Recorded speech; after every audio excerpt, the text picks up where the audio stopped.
a journey, all of us are travelling. Where have you come from? Where will you go? I was born in Wellington in the North Island of New Zealand, as were my parents and my grandfather.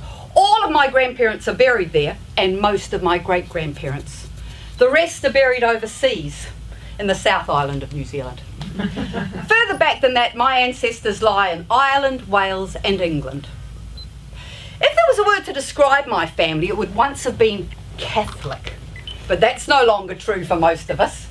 My branch of the family, we're the talkative ones. Politics, setting the world to right, family gossip. We can talk for days if we get the opportunity. When I was about 10, my parents left Wellington Harbour. They crossed it to the Hutt Valley to live near my mother's people. I was born in Wellington. My great-grandparents are buried there, and I live there again, just north of the city. But the place where I grew up, the place that calls me home, is in the Port Hills of Christchurch in the South Island. At Sumner. Sumner by the sea, there.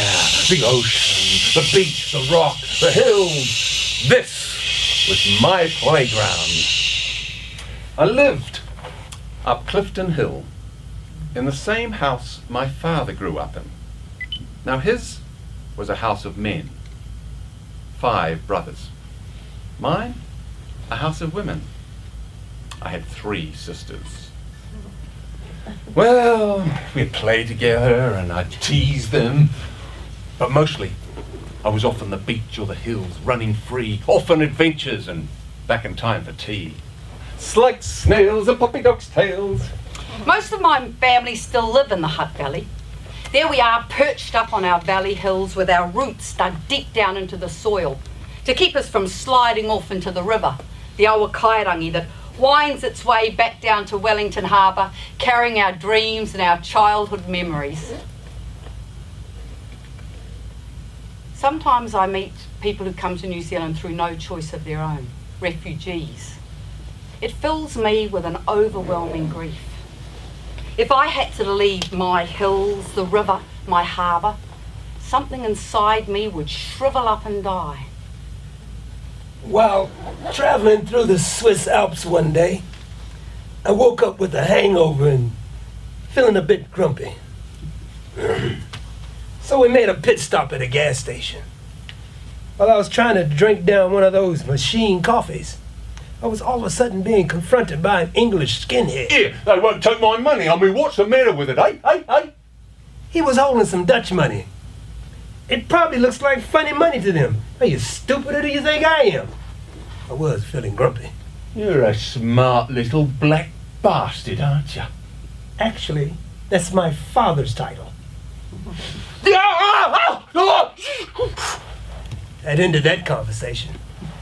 Later I recall, while I've been living in London for a while, that they had a title called the OBE, Order of the British Empire. Well, Dad, Mom, and me, we had titles. You see, Dad's parents never married, and we still don't know who his daddy is. So that gave Dad an OBB, Original Black Bastard. Mom, her father was full-blood Cherokee, Native American. Family ran him out of town. So they gave Mom an HBB, half-breed bitch. Yeah, they had a Catholic church wedding. I was their firstborn, so naturally that gave me an OBSOB. Original brown son of a bitch. My mother's name was Joan. And when I was 3 years old, there was a song on the radio called The Jones Boy. So I used to march up, and you remember it? I used to march up and down the hall singing, the whole town's talking about Jones Boy, Jones Boy, Jones Boy. The whole town's talking about Jones Boy. Now ain't that peculiar now? Oh, it was great growing up, living in Sumner, and being a boy. Mostly. I remember this one day. I was on the way to school and I had on a brand new pair of shoes. And this kid laughed at me. What's so funny? Your shoes. What about my shoes? They're girls' shoes. Girls' shoes? They're brown. Brown. What made brown a girl's colour and black a boy's colour?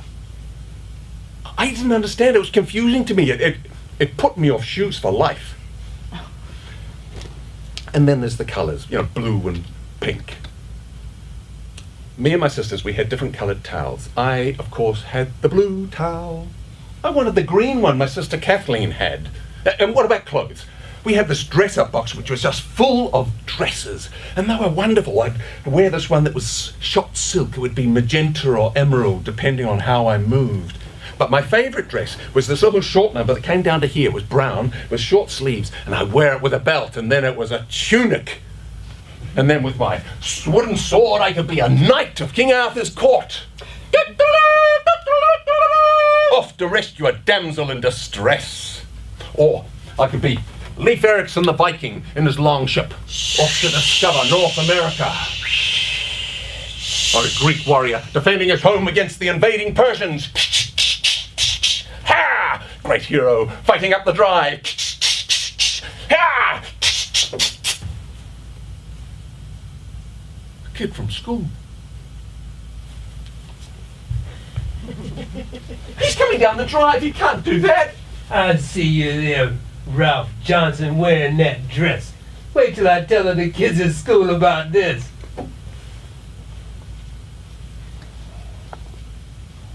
The shame I felt. It wasn't so much at being caught dressing up and playing make-believe. It was that I ran away. Well, at primary school, I was hopeless at sport. Butterfingers Johnson. And I was always crying about one thing or another. Be a soldier, Ralph. But at least I was accepted. When I went to high school, things got a lot tougher. I was sitting out in the quadrangle with my friend Robin, eating my sandwiches one sunny morning at lunchtime, and on those benches, that are all splintered up by the sun, and this kid came and sat down beside me. Move along, Johnson. Oh, I got this huge splinter in my bum. Oh, look at Johnson, guys. Blubbing like a girl. You're just a baby, Johnson. Come on, guys, we're not sitting here. At 14, my tears dried up. I didn't cry again for 20 years. Yeah, we were titled, but in the 1950s of America, colored folks were entitled to nothing. And in Washington, D.C., where I was born, your position in life was determined by the color of your skin. It was a hangover from the slave days, where they had the house slaves and the field slaves. Now, the house slaves always seemed to be lighter skinned and had more privileges. Now, it may be that the field slaves were darker because they were out in that field all day in the sun. But all too often, the reason the house slaves were lighter skinned was because the master or one of his sons was their daddy. That's where we get that MF word, mother.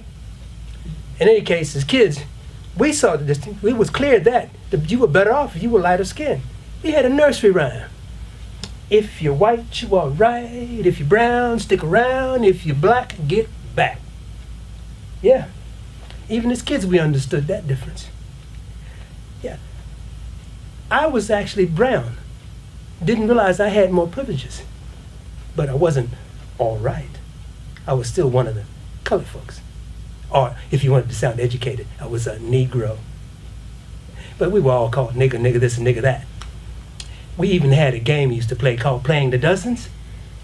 Yo, mama's so fat, she can't live in the house. She gotta live in a garage. Your mama's butt's so big that she's got to live in a two-car garage. Yeah, well, your mama's a team player. She's hit the basketball team, the baseball team, and the football team. Well, I understand your mama's double-jointed. She like to take it two at a time. The first one that lost the game. Kind of taught us how to survive in the white man's world. I remember one evening in the late 50s when they were busing black kids to white schools in the South. And they were interviewing this middle-aged white lady on television who was complaining about it. It says in the Bible, that black folks and white folks just ain't equal. Now, she said this on nationwide television, so it had to be true. But here I was going to school 5 days, 6 counting Sundays, learning the Bible. Never came across that fact. But anyway, that was in the South. Because you see, in D.C., it was far too many of us colored folks. You see, at that time, they say that Washington, D.C.'s residents was 75 to 80% Negroes. Kind of gave us the psychological idea we had power in numbers. We didn't. I mean, if we stopped arguing and fighting and killing each other and got organized, maybe. Well, in the early 60s, they had a couple of so-called black leaders that the media would play one off against the other. Now, one, he was for peaceful protests and sit-ins and nonviolence. That was Martin Luther King Jr. Now, the other one, he was for the revolution. He not only scared white folks, he scared Negroes. That was Malcolm X. Now, me, personally, I wasn't ready to turn the other cheek, but I wasn't quite angry enough for the revolution either. But then Martin, he decides in the summer of 1963 to have this big black march on Washington, D.C. Well, we just knew that was going to turn out to be a riot and everybody actually get into a lot of trouble, and I didn't want to be anywhere around. Well, about that time, the armed forces had been sending me all these brochures about joining up. The Air Force told me that if I join them, I get to see the world. So, at 17, I joined the Air Force to see the world. I got to see Texas. David was the first true love of my life. I met him at a dance in Wellington. He was 17 and I was 15 when we gifted each other our virginity on the lumpy couch in my parents' sitting room. He had jet black hair, sea green eyes and the body of an athlete. I didn't realise he was Māori. And when I found out, I was ecstatic. My father used to work for the Government Tourist Bureau, and he would bring home these brochures, and in it would be pictures of the native people of New Zealand. The women wearing flax skirts and twirling poi, and the men standing tall with cloaks and holding spears. When we moved to the Hutt Valley, we lived in a street with several. I thought Māori was their surname, and that like us, they were part of a big extended family. But eventually, I realised that being Māori was different. If you were Māori, you had jet black hair, deep soulful brown eyes, and a tan that lasted all year. While I had washed out blue eyes, mousy hair, and skin that burnt and freckled in the sun. When I went to college, I was told I had to take a language. I didn't want to take a language. I wanted to do art and typing. But I was told, no, it's a professional course. You must take a language, but you've got a choice of 3. I could take German. Give me bitte ein Tossel und ein Löffel. The language of the people that put my father in a prisoner of war camp. Or I could take French. La plume de mettons sur les tables. The language of love. Or I could take Latin. In nomine Patria Filii Spiritus Sancti. Amen. A dead language. I said, if I have to take a language, I want to learn Māori, the indigenous language. But in those days, there were no Māori language classes at colleges in the Hutt Valley or in Wellington. And in fact, I'd never even heard anybody speak Māori. It seemed to me that Māori, like Latin, was a dead language. When I was 17, I spent most of my time down at the beach. I'd climb up onto Cave Rock, and as the waves came crashing by, I'd dive in and hit the crest of the wave, clamber back out again and do it all over again. Well, one time, I was just getting ready to dive, and I heard this voice. Daddy, Daddy, look at that man. Man? Man? It was 1968. Russian tanks were rolling into Prague. In Paris, students were throwing Molotov cocktails. In the United States, political leaders were being assassinated. And in Vietnam, the Tet Offensive had started. But here in New Zealand, I'd been called a man. It wasn't what Mr. Mountford called me. It was school sports day. And I wasn't into sports, so I was off having some fun with some girls. Oh, Diana, Cupid's arrow has smitten me. I am dying for love. Oh. Suddenly, everything went quiet. Grow up, Johnson. Act your age. Act my age. Act my age. What did that mean? Wasn't I allowed to fool around, have fun now that I was 17? Don't get me wrong. I knew that some things had to change. I mean, I was a teenager and calling my parents mummy and daddy. Now, Ralph, don't you think you're too old to be calling us mummy and daddy? Oh, okay. But what do I call you? Well, our names are Neil and John. Okay. Oh.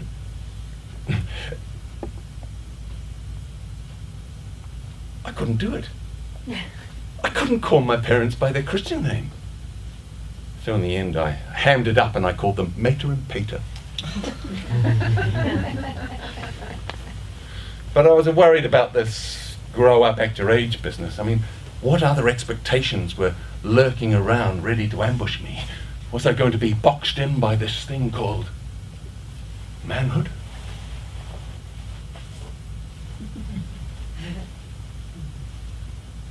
In Texas, no matter how old the colored man got to be, he was still called a boy. And authorities came down heavy on colored folks in the South. And Texas was deep South. I mean, we had to be back on our side of the town when the sun went down. They even had another kind of nigger down there. They called them wetbacks. It was a put down for Mexicans. You see, they claimed that Mexicans would try to sneak into America by swimming across the Rio Grande River, but you could always pick them out because their backs were still wet. Now, us Negroes, we were like one notch above the wetbacks. Well, while I was expanding my horizons in Texas, a wonderful thing happened. Martin Luther King Jr. won the Nobel Peace Prize in Oslo. Then the following year, Malcolm was gunned down in New York City. Now, I knew that it was going to quite literally hit the fan, but nothing. You see, Malcolm was gunned down by black guys. Negroes killing Negroes. That's no big deal. That happens every Saturday night in most of the major cities in America. Well, by 1966, me and the Air Force had gone our separate ways, and I was back in D.C. But there was a new feel in the air. We were taking the whole idea about being black and turning it on its head and making it more positive. We even had phrases like, I'm black and I'm proud. Black is beautiful. We must teach our children that they're young, gifted, and black. And we were getting angrier. We actually had riots back in '65 in Watts. In the summer of '67, there were riots in over 100 cities across America. Black folks were beginning to take stand, taking their own rights, demanding their rights, taking charge of their lives. We even had a phrase for that. It was called Black Power. It was said about that time that even Martin himself was beginning to lose patience. Then the 4th of April, 1968 in Memphis, Tennessee, Martin Luther King Jr. was gunned down by a white man. Shit, even I got angry. We hit the streets and it was burn, baby, burn. Every black person I saw at that time, it was either soul sister or soul brother. For the first time in my life, I felt it totally connected to black folks. We were united in our anger. Then I heard out in California that they had a political party that had gone into the ghettos and told the white man, get out of Dodge. They were going to turn the ghetto into a living reality of black power. They called themselves the Black Panthers. I knew exactly what I was going to do. I was going to go out to California, join the Black Panthers. And if that meant killing white folks, so be it. David's mother was Māori, but she left the family when he was quite young, so he hadn't had much to do with his Māori side. But just before I met him, he'd moved in with his mother again, and it was thanks to her that I went to my first Māori funeral. Now, as a Catholic girl, I was no stranger to funerals. our church choir used to sing up most of the Requiem Masses, but David told me Māori funerals were different. They were called tangi, and they took their dead to places called marae, which were like gathering places, traditional places where Māori got together, and that they kept the body in the coffin with the lid open and sat with it for 3 days. I was going to see my first dead body. Before the sun rose, he arrived to pick me up in his old Vauxhall Velox, and we headed up the Otaki coast, looking for the turnoff, which took us way out to the middle of nowhere. At first we thought we were lost until finally we saw this field. And in the field there were 2 halls. One of the halls had the doors open and there was some carving around the top. There were some cars there, but we couldn't see anybody else. So we parked our car and we walked up to the hall with the doors open, and we looked in. All down the side there were people sleeping on mattresses, and on the walls there were photos. And at the end of the hall there was the coffin, and some of David's family was sitting with it. Well, like I said, we didn't know what to do, so we just walked in.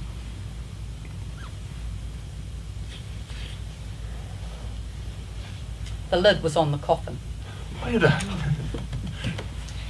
David's sister told us we were supposed to have taken our shoes off. So we were just about sitting down taking our shoes off when Tihe Moria. E na iwi. E na mana.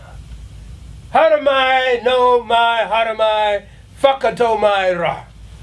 this old Māori guy got up and started waving a stick around. I thought at first he must be angry because we'd left our shoes on, but I didn't know because I realised he was speaking in Māori. That language, the language I thought was dead. Here I was in my own country being spoken to in the language of that country, and I couldn't understand a word being said to me. It was then that I decided, come hell or high water, I was going to find a way to learn that Māori language. Tēnā koutou, tēnā koutou, tēnā tātou katoa. 21 today, 21 today. He's got the key at the door, never been 21 before. When I was growing up, at 21, a boy officially became a man. He got given the key to whatever it is you're given the key to, and assumes the mantle of manhood. Well, when I turned 21, I didn't feel any different. I kept waiting for this thing called manhood to arrive. And when it didn't, well, I just started playing with the idea. I'd go out to my friends, I'd say things like, Hi there, my name's Ralph, I'm a man. and we just couldn't take it seriously. Hey, Johnson! It was Sumner, Main Street, late one Friday night. So, Mad McGraw Gresson, you tracked me down, huh? Uh-huh. They tell me you're supposed to be quick on the draw. Huh? Yeah, well, you better believe it. Yeah. Show me. Yeah? You want to be shown? You want to end up on Boot Hill? Right. All right, you two morons, get off the road. Grow up and act your age. But officer, there's no cars coming. We're not doing any harm. Don't talk back to me, Sonny Jim. Sonny Jim, eh? Yeah, so much for grow up, act your age. But 2 years later, I was a school teacher in Masterton with my very own class. And on parent-teacher interviews nights, they would come to me for advice about their children. And they were all older than me. I wasn't ready for the responsibility. So, at the end of that year, with my girlfriend Claire, I headed off to see the world, free! I'm leaving on a jet plane. To the land of my ancestors. Blun blun sings like a pendulum do. We got a camper van and headed off around the continent. We're all going on a summer holiday. No more working for a week or two. Back to London to work in a hotel to earn enough money to follow the path of the Vikings to North America.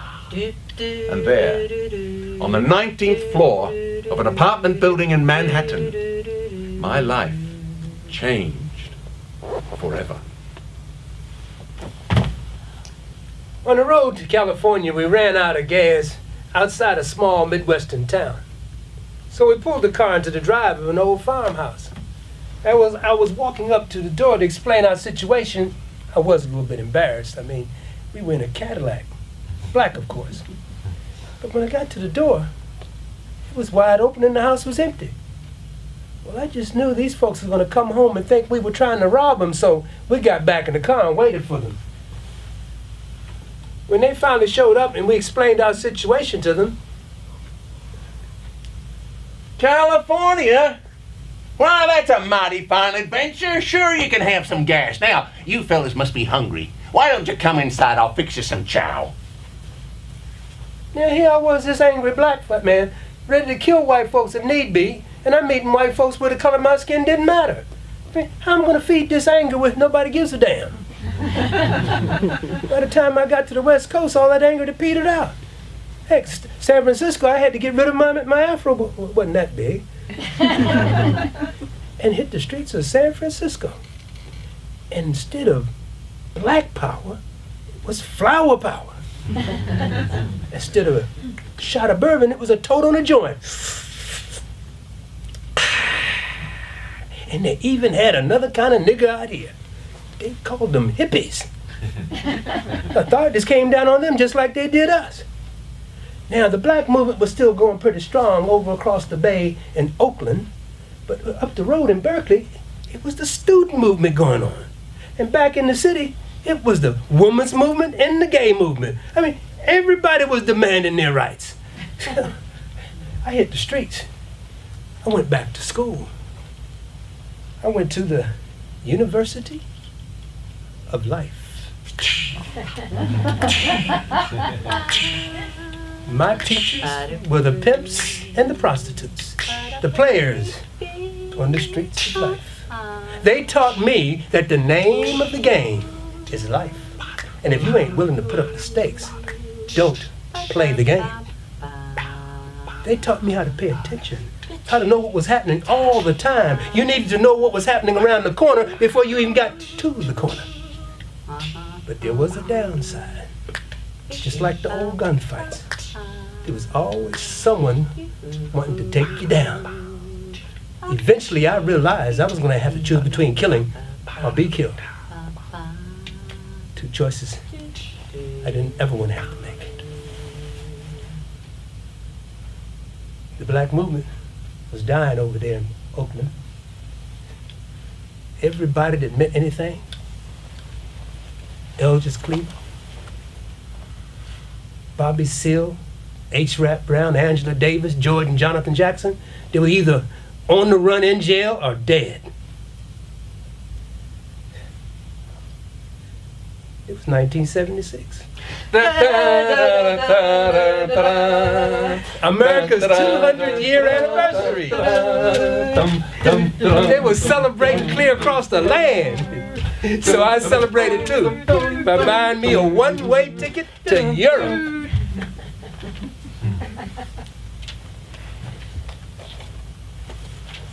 At 18, I got a letter from the Ministry of Education telling me I'd been accepted to Wellington Teachers College.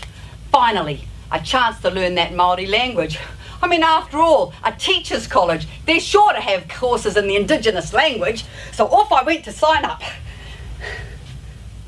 Only to find there were no Māori language courses at Wellington Teachers College, and instead they suggested that I join the Kapahaka Cultural Group. So I did.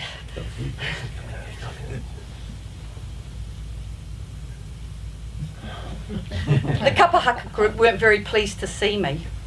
They were hoping for Māori students to join who would bring new skills and teach new songs. I couldn't even swing a poi. But I joined up, and then I heard that over at Wellington University, Victoria University, I could sign up to take Māori language there. So off I went to sign up, only to find it was 6 months written Māori for an oral language to begin with. So I signed up. My second year out at Wellington Teachers College, things were looking up. I finally was speaking some basic Māori. Tēnā koe, ko moira ahau, no te whanganui a tara ahau. People like Barry Metcalf and Api Mahuika had come to start teaching us about tikanga Māori and customs. And then Keri Ka turned up and took over the kapahaka group. And soon, even I was swinging a poi. And then, at the end of my second year at Wellington Teachers College, I met the second great love of my life. It was at a party in Upper Hutt. He was on the guitar. A fluent speaker from up north. Very cute. Surrounded by girls. Because I was in the kapahaka group, I knew all the party songs. I tēnei pō, I tērā pō, piki whera tōtai aha e mura mura. I caught his eye, and I caught him. My third year out at Wellington Teachers College, I was being taught by Tipene O'Regan. And thanks to Steve, we went to marae all over the country, where Māori old elders ignored my arrogance and my ignorance to pass on their knowledge because they knew that one day I would be a teacher. My first year out teaching, my love and I, we got married. And a year later, I was back in Stokes Valley expecting my first child. I was a stay-at-home mum, but I looked around for things I could join in the community. I joined the Māori Women's Welfare League. And we talked about building a marae in our place in Stokes Valley, so I joined the marae committee.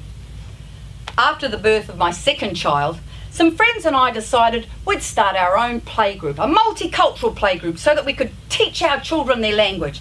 I taught the Māori, my friend Maria taught the Samoan, the other mothers put in with the English bits. One day, two women came to visit our playgroup. One of them was Edie Tawhiwhirangi and the other one was Joan Metch. Edie told us that there were playgroups like ours all around the country, started by women who wanted their children to have the language. In 1981, that grew into the Kohanga Reo movement. Well, there I was involved in the playgroup and building the marae and the Women's Welfare League. But I realised my husband didn't share my interests. He was a fluent speaker who'd grown up in Ruatahuna in the days when Māori children were punished for speaking Māori. And his parents had become involved with a fundamentalist church which frowned on tikanga Māori, and so he was ambivalent about his Māori side. He was chasing that Pākehā dream of being accepted in that world. The marriage got a bit rocky. He suggested we move to Hastings for a while to live with his people. I didn't want to leave my hills and my river. I didn't want to leave my family. But I really loved him and I wanted that marriage to work. So I agreed and off we went to Hastings, which was so flat. And what a shock for my quietly spoken Tūhoi in-laws when the mouth from the south arrived. But I was determined to make it work, so I looked around for a group that I could join and found the Māori Women's Welfare League. Kia ora. Where women like Perry Cherrington and Emma Orteni introduced me to working with harakeke and tāneko and feathers. They were so patient. And I was useless. But they accepted me and made me feel welcome. And then my husband announced that they were starting up a Tūhoi ki Heretaunga kapahaka group, and he wanted us all to join. Finally, I thought, a chance for us to do something as a family. But after the birth of our third child, I had to accept that it just wasn't going to work. We wanted different things. My dreams of this bilingual, bicultural marriage were over. So I picked up those dead dreams and my 3 beautiful children, and I went home. Back to Stokes Valley. Back to my hills and my river, the harbour, and back to my own people.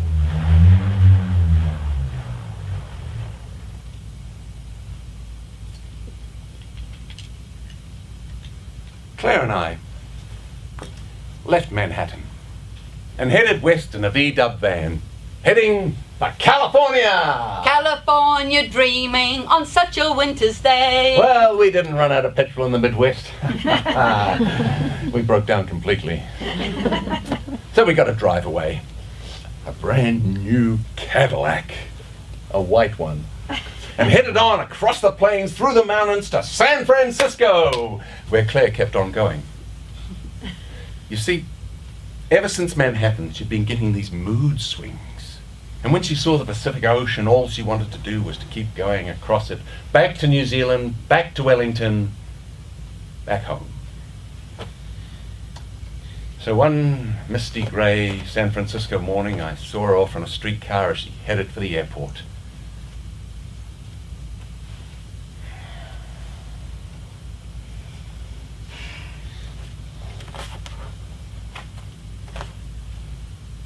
And I put out my thumb and started hitching. North to Vancouver. Free once more! Inland to Montana, back to the coast, and all the way down to Los Angeles, where I called into the New Zealand consulate and picked up my mail. 3 letters from Claire. Cool. So I sat down in a nice grassy spot in the sun and opened the first one. Dear Ralph, it's lovely to be home. Everyone's asking after you, blah, blah, blah, blah, blah. Yes, and so blah, blah, blah, blah, blah. Yeah, blah, blah, blah, blah, blah, blah. By the way, I haven't had my period. Love, Claire.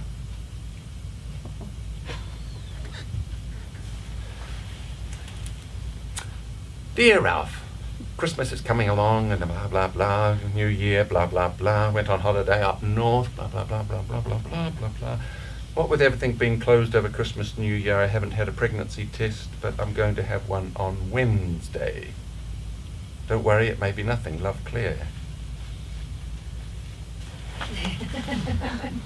Congratulations, you're going to be a father.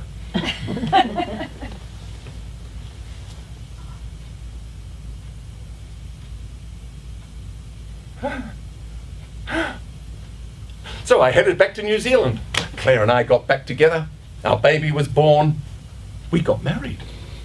I went back teaching. So there I was, in 1976. A father, a husband, and a school teacher. Nothing like those 3 things to make you feel grown up. So there I was, an adult at last. Yeah, but not a man. When I was 16, I had a job in the forestry in Rye Valley in Nelson, Marlborough. And the people who worked there, the men that worked there, were the sort of blokes that would watch the sport with a crate of beer. Got yourself a left. Get yourself some bloody glasses. Or in the main street of Rye Valley. Nice tits, darling. Would you like to get between those legs, eh, Ralph? Yeah, eh? What's the matter with you, eh? Well, what are you anyway, eh? Some sort of hippie? I mean, I had slightly long hair. But one of them went out and got some electric clippers, and when I was relaxing in the evening, he'd come up behind me. How about a haircut, buffet? Nice short back in size, eh? Long. What's the matter with you, eh? Yeah, can't you take a joke? If this was manhood, I just wasn't sure I wanted to be part of it. In my first year of teaching, after school, I'd go round to my friend Kay's place, and she'd be sitting in the kitchen, round the kitchen table with her women friends, and I'd come and join them, and I'd feel right at home until they started talking about men. What is it with guys? You know, you're having a conversation with them and all they're doing is looking at your tits. Mm-hmm. Yeah. And they always want to take control. The other day I was trying to put my coin into the meter and I was doing fine, and this man comes along and just took over and just put it in himself. I mean, I know, and what about the way they go on about their jobs endlessly, Mm. all the time? Mm-hmm. Bloody men. Should I leave? We don't mean you, Ralph. But the women's movement was on its way. And suddenly language was dangerous. Humankind. It was a minefield. The chairperson. Here comes the postie. I was getting the hang of it. But then there were the courtesies, you know, like standing up when a woman came into the room and opening the door for a woman and standing aside to let her go first. Suddenly, this could be seen as demeaning. The princess did not want rescuing, thank you very much. In the 80s, women were going into traditional men's areas of work. So, I went into a traditional women's area of work. I became a house husband. I'd see Claire off to work in the morning. I'd take the kids off to school and play centre. I'd work out how to put an apron on. I'd do the shopping, the washing and the cleaning, and have dinner on the table when Claire got home from work. And I got a lot of kudos from the women of the neighbourhood. Isn't Claire lucky? Yes, she's really got one there, doesn't she? Yeah, Claire wasn't quite so sure. Ralph, where are your men friends?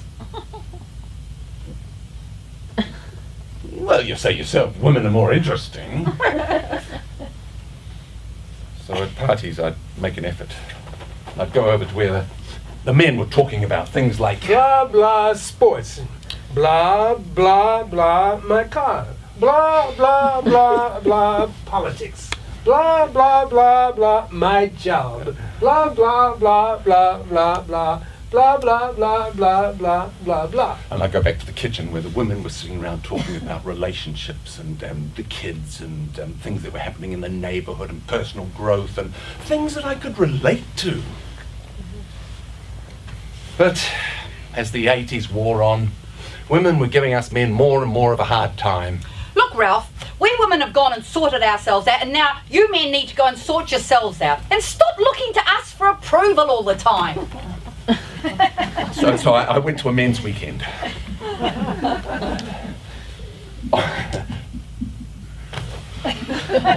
Where we sat and we talked about what it was to be a man and got in touch with our feelings and painted our faces and did trust exercises and it was all very, very, very earnest and awkward.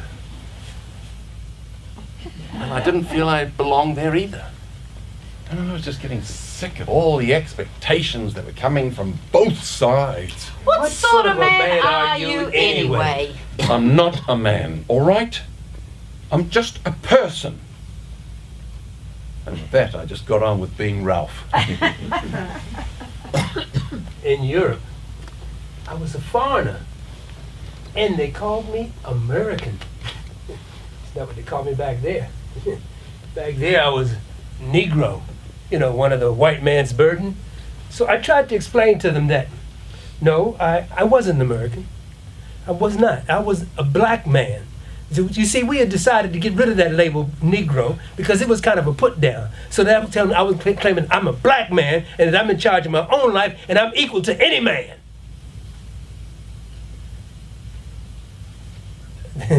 They kind of misunderstood and thought I was an escapee from white racist America. And in order to prove they weren't anything like that, they opened their doors to food and money and jobs. And the ladies. Yeah, worked for me. But pretty soon, I started being challenged by my newfound friends. But Tony, you're not black, you're brown. I tried to explain that it wasn't about color, it was about identity. But I started again sounding like a revolutionary without a revolution. I got married. She was Dutch. Ik ben getrouwd met een Nederlandse. Zo'n lekker ding. Lekker ding. She took me to Amsterdam and introduced me to the theater. First time I stepped out on that stage, it was magic. I was flying. It was just like being on the streets, but without the danger. I was hooked. My first wife got me into theater. My second wife got me into New Zealand. We flew into Auckland. didn't work for us. So she told me there was a small town down south called Wellington where she had done her teacher's training. So we took the overnight train. And when that train came through the tunnel that first thing in the morning, and I saw that harbor and that city for the first time, it was love at first sight. Well, it must have fell in love with us too, because shortly after we arrived, we had a flat in Newtown. We both had jobs, and I was working in the theater, the Depot Theater. I'd come to the bottom of the world and landed on both feet. I was the luckiest guy alive. But shortly after, I started noticing these young Maori guys and Polynesians. Hey, dude, what's happening? Hey, you still my nigga? Yeah, give me 5, man. On the backhand side. All right, motherfucker. Yeah, get down. Yeah. These guys were blacker than me.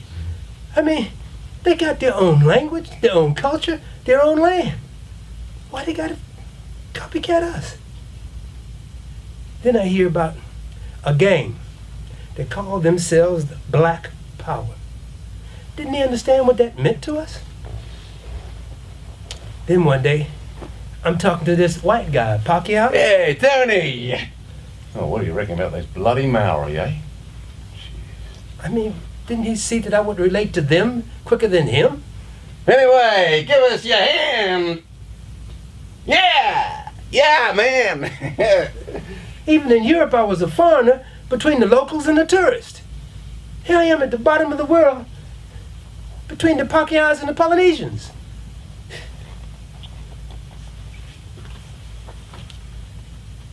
In between again.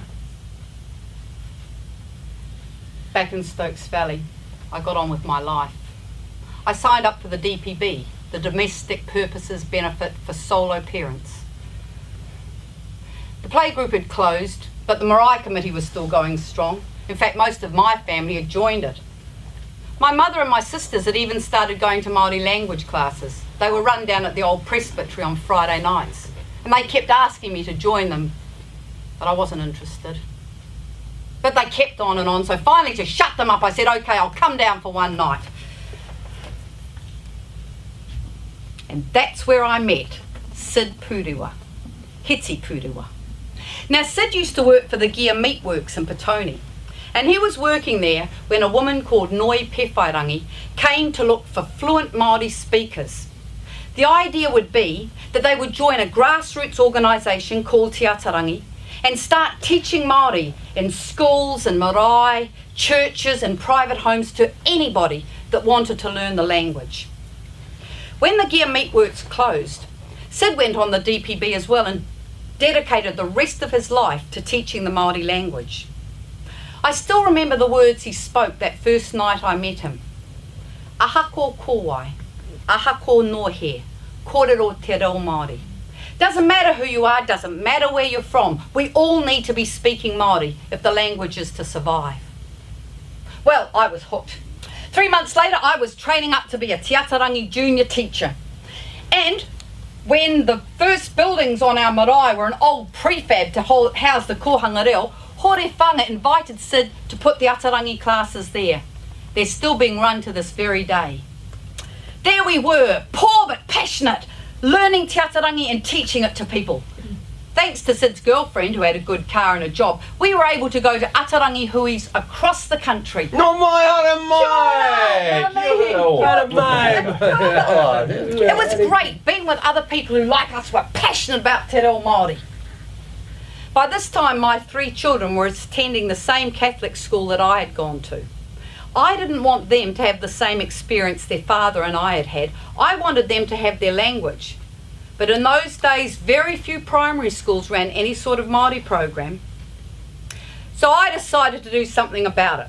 And one day, I went down to talk to the principal of their school, Sandy Henderson. Oh, come in, Moira. Kia ora, Sandy. I've got a proposition I want to put to you now. I'd like to come into the school and I'd like to set up a Māori program, and I'll do basic language and waiata and traditional legends and kaupapa and traditions, and I've got parents that are going to help me, and I'll do all the planning, and the only thing is that all the children must be involved and the teacher to support it on the days we're not here. So what do you say?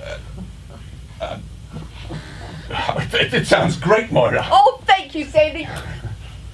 Some of the parents threatened to withdraw their children if that program went ahead. But Sandy Henderson held firm, and we ran that program for 6 years. During this time, things in New Zealand changed. Kohanga reo spread throughout the country, as did Atarangi. You could learn Māori in most of the colleges, and in fact, Atarangi itself moved into the universities and the polytechs. But there were other changes happening as well. Increasingly, I found myself in Māori situations where Māori were uncomfortable that I, a Pākehā, was speaking their language, especially if they weren't speakers. Now, by this time, the marae was finished, the buildings were all opened, and most of my family had come off the building committee, but when I saw in the paper that the AGM was coming up, I thought I'd just go and check how things were going. Kia ora. Kia ora. I was surprised when I went in that there were a lot of people there I didn't recognise. The meeting was being chaired by a kaumātua, an elder, and there was a quite contentious matter on the table, and they'd been talking about it for a long time. He was trying to sway the meeting to his way of thinking, not having much luck. And when he found that out, he changed tack and he began to talk to the motion in Māori. Looking around, I realised that most of the people in the room didn't understand what he was saying, but I did. So when he'd finished speaking, I stood up and spoke against the motion in Māori. He was furious. How dare I, a Pākehā, come into his marae speaking his language? I was so angry. And when that meeting finished, I left my marae, and I didn't go back for 2 years. I can remember standing by my river, thinking about what he said. Was he right? Is Te Reo Māori only for Māori? And then I thought of Sid and those words.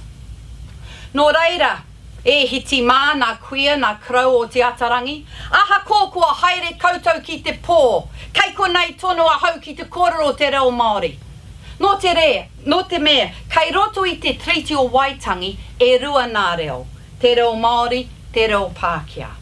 Aha ko, he Pākehā hau, kei te hiahia hau ki te kōrero, te reo e rua o te whenua. Nō reire e hō mā ko tēnei te wero, aha ko wai, aha ko nō he, ko te kaupapa ki a tātou katoa, ki te kōrero te reo Māori. Kōrero, kōrero, te reo Māori. It was the 90s. My marriage had ended.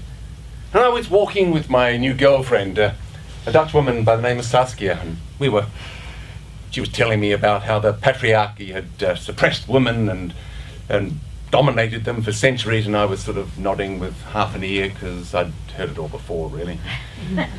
And then she said, All men have benefited from the patriarchy, Ralph. oh, yeah, right. Yes, Ralph, all men, even you. What do you mean, like, grow up, at your age, be tough, be strong, be better than the next man, be competitive, don't show any weakness, don't show any softness, and above all, don't cry? How has it benefited me? How has it benefited any man? I blinkered myself through my desire for women's approval. Well, the blinkers were off. Suddenly I felt lighter, freer. A couple of months later, I was in Paremo Remo maximum security prison. I was running a program. It was called Alternatives to Violence, and there were 4 of us on the facilitating team, and it was 3 days. And during the first day, I started to feel that the men were trying to get at me. They were trying to rack me up. There was this constant needling going on. I stayed calm, but the pressure started to mount during the day. And by the end of the day, I was ready to burst. Why are they picking on me? I mean, they don't pick on you, Pitapi. They don't pick on the women. Why me? It's because they never met a man like you before, right? What do you mean? A gentleman. They want to know if you're real, Ralph. Well, what do I do? Just keep being yourself. They need to see that a man can be different, that he can be strong and gentle. For the first time in my life, I've been affirmed for being the sort of man I was. Sometime later, I'm in a relationship with my current partner, Ara. And she can always win an argument by saying, That's so typical of a man, Ralph. and it would just take the wind out of my sails. I'd start becoming apologetic and losing the track of my thoughts and my argument, and I'd go, what's going on here? But when I thought about it, I realized that part of me was that little boy running away down the drive. Well, that wasn't going to happen again. Next time we had an argument, I was going to be ready. Ara, that is not logical. Can we have a reasonable, That is rational so discussion? typical of a man, Ralph. Ara, What? guess what? What, Ralph? I am a man. Or hadn't you noticed?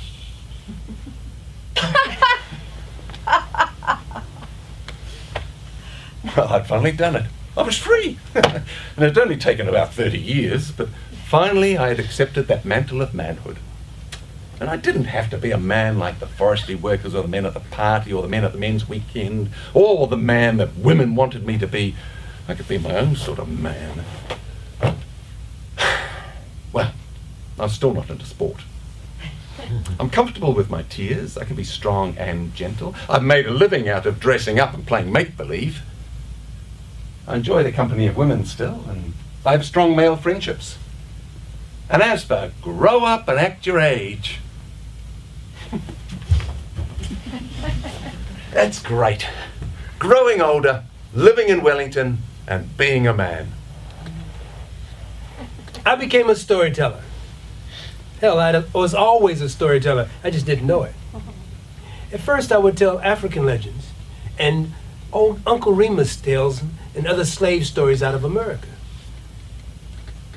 Then September 1996, I had to fly back to Washington, D.C. to bury one of my younger brothers, Winford. Now, I'm the oldest of 6 kids.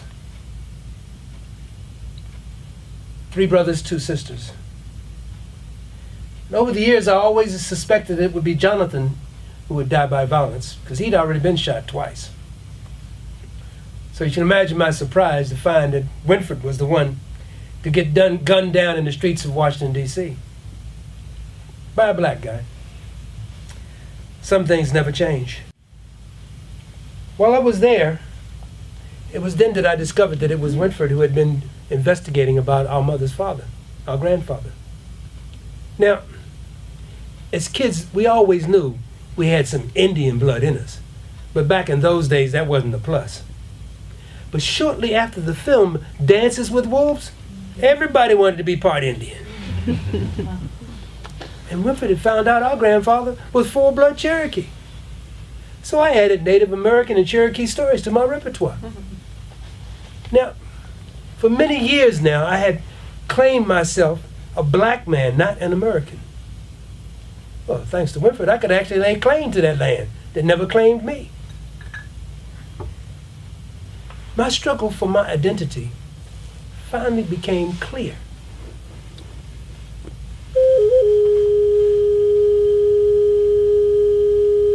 I am of Africa, but I'm not African. I was born in America, but I'm not an American. There is no identity problem, only a problem of identity. My ancestors were both African slaves and natives of the New World. A people stolen from their land and a people who had their land stolen from them. Never disconnected from one, not quite connected to the other. Of Africa, not African. Born in America, not American. There is no identity problem, only a problem of identity. America, my country, it was never meant to be. It even sounds strange and hollow to me, calling itself the land of the brave and the free. There is no identity problem, only a problem of identity. My identity is about who and what I identify with. grandson to a Cherokee. And although I'm no longer young, I am still gifted and black. There is no problem of identity, and no longer an identity problem.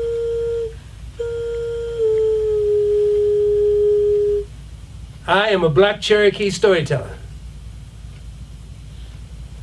Kate me the vulture. Gumania G. Vulture of them Crinusionio Tamain, Conchliv in New England. Changama Hencha. I greet you in the language of the Irish, my ancestral language, which if you speak Irish, you'll realise I don't speak. I learnt the words for this show from a man called Paddy McCann. Paddy McCann came to New Zealand from Ireland over 40 years ago. As a young man growing up in the north, a Catholic, he'd known both poverty and persecution. But he and his brother used to go out to the west coast in the holidays and stay there with the fluent speakers, and that's where he learnt and fell in love with the Gaelic language. He joined the Gaelic League and he became involved in teaching Gaelic in different classes all around the city to anybody who wanted to learn. It was Paddy that told me that in the 1800s, children in school who spoke the Gaelic in Ireland would have a piece of wood tied around their neck. And if a teacher heard them speaking Gaelic, a notch would be put on the wood. And at the end of the week, the notches were tallied up and the child would be punished accordingly. I thought about what Paddy said, and I thought about my ancestors who left Ireland to come to New Zealand and set aside 700 years of fighting to preserve their language and their culture so that they could fit in there. None of it got passed down to us, apart from the Catholicism. A Māori friend of mine suggested that in my heart there's a space, a place where my Gaelic language should be, and that I've filled it with the Māori language, the language that connects me to my land and makes me belong there. I thought about what he said, and I decided that it was time I took a trip. And this particular performance is probably quite profound because this is the part of the story that we've been telling for some years that takes me the final step. I am following my ancestors back to Inishval, to the land where the Aishi, the ancient gods, still lie sleeping and waiting. And tomorrow I'll be flying there on a plane. And when I get off that plane and I step onto that land, will I know that land? Will that land know me? Ta moe jalega astra trail, kanachahanig to us, kahachawil to a gal. Life is a journey, all of us are traveling. Where have you come from? Where will you go? Ko te ore he haerenga ka whai a tātou no whē I tai mai ka haere koe ki whea. Life is a journey, all of us are traveling. Where have you come from? Where will you go? Ta moe grega astra trail, trail, Where have you come from? Where will you go?